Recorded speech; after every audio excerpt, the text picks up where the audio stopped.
Guys, ganito lang magdiskarte sa ulam, itlog. Tapos isapaw lang natin sa sinaing. Dalawang itlog. Yan. Putasan lang.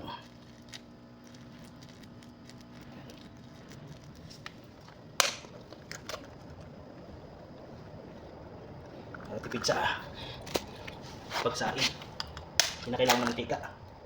Yan. Tapos i-partner pa yan syempre.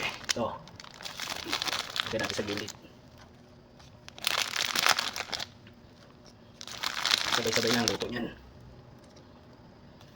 Okay. Sabay, takpan. Mamaya, luto na yan. Abangan natin. Ito na guys, buksan natin after 10 minutes. Ayan, luto na oh.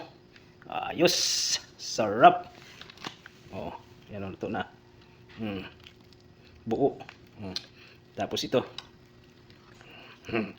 So, sarap. Yan, para makatipid tayo sa pagsaing.